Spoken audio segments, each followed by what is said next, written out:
It's hard being me. Every night, I go out into the world and see perfect faces, perfect hair, and perfect smiles. They all brush past me, giggling as they stumble home drunkenly from the bar they had remained in for hours. Their happiness left a bad taste in my mouth. Their joyous smiles caused anger to swell within me at threatening levels. I hated them. I envied how they could glance into a mirror confidently, even if they were far from perfection. Opposed to my views on myself, my friends and family are quite happy with their appearances. In fact, they all mock my insecurities every chance they get, causing me to withdraw from their hurtful commentary whenever they decide to pick on me. It's not like I chose to be a fuck-up. Who would choose such a trait? All I ever wanted was to be proud of the way I look, but that far-fetched dream was unlikely to ever become my reality. Let's face it, I'm hideous. No one seems to understand me, except Morgan. She's my roomie. Just as I do before I retreat to bed every night, Morgan stands before the mirror, blank-faced as she stares upon herself.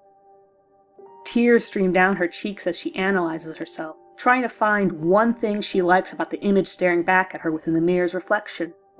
Every single night, her progress remains stunted in the path towards self-confidence. I almost felt sorry for her, but that pity always vanished as I stared upon her luscious brown hair, intoxicating green eyes, and gorgeous bone structure. The girl had no right to be self-conscious.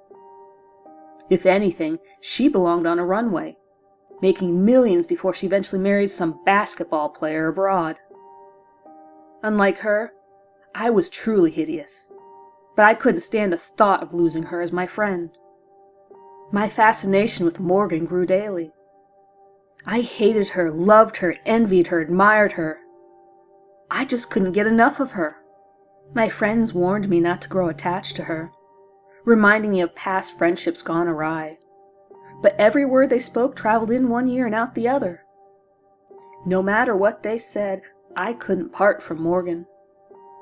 No, she was my addiction. I had to be within her presence daily, no matter the cost. Unfortunately, Morgan never felt the slightest bit for me. She pretended I didn't exist, throwing her filthy clothes wherever she pleased in an attempt to piss me off. Nothing I ever did seemed to please her. Even after a long day of cleaning our room, she would come home, strip out of her clothes, and dirty the room without so much as a thank you. Her cold shoulder lasted weeks at a time, causing fury to eat away at my conscience with every word left unspoken. Before now, she acknowledged me.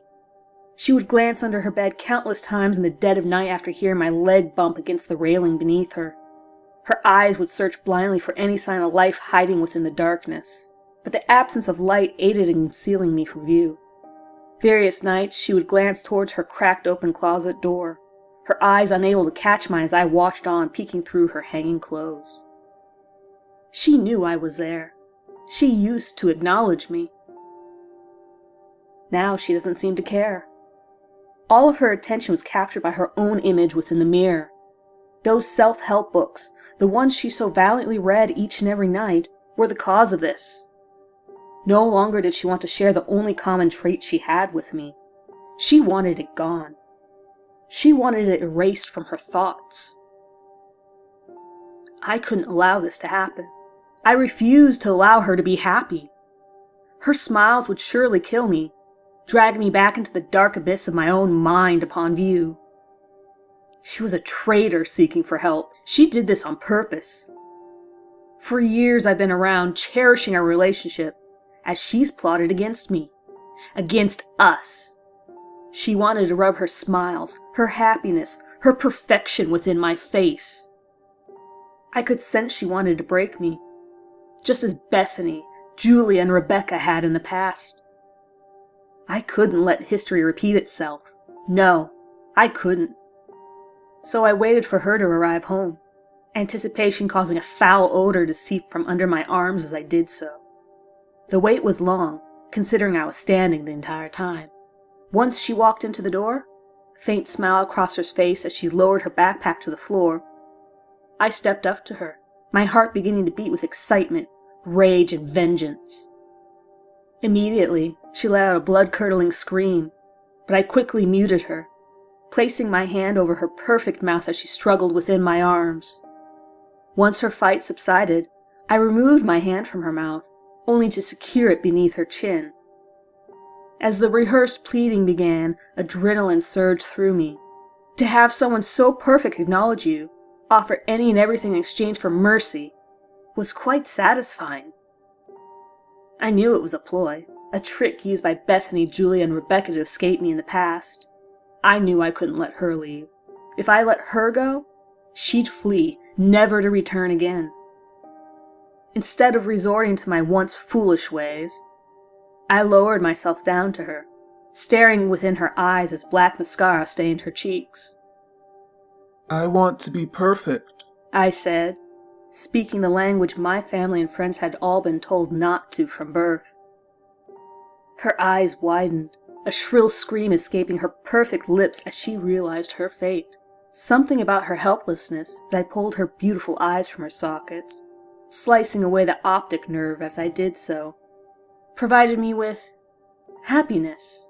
Though her fight had worn out, shock drowning her, she was still so perfect. Even without her eyes, even without her luscious hair, even without her teeth. Once her body went limp, the blood pooling around her body no longer expanding outward upon the wooden floors, I walked excitedly towards the mirror, Morgan's scalp, teeth, and eyes within my hands. As I stood before it, I gazed upon the gnarled creature within its reflection.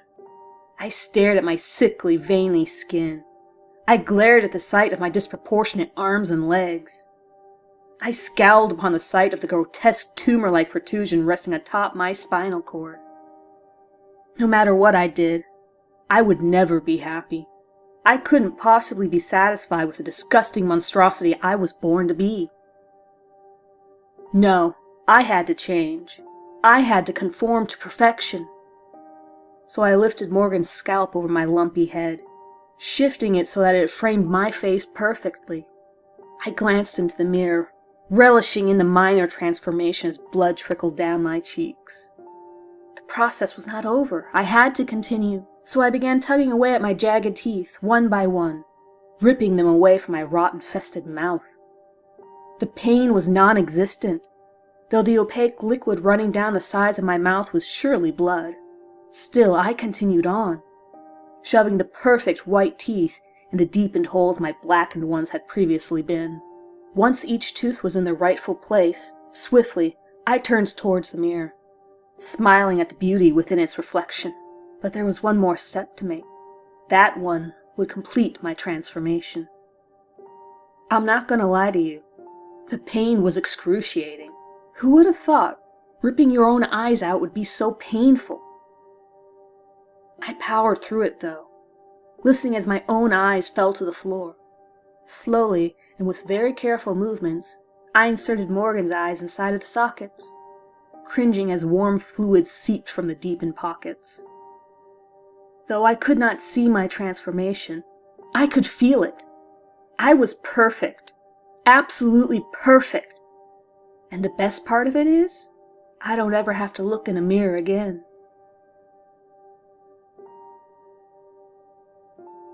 Thank you for tuning in. If you like this story, hit that like button. Consider sharing and subscribing to the channel to be alerted to new uploads. If you'd like to see something specific on my channel, leave a comment below and I will look into it.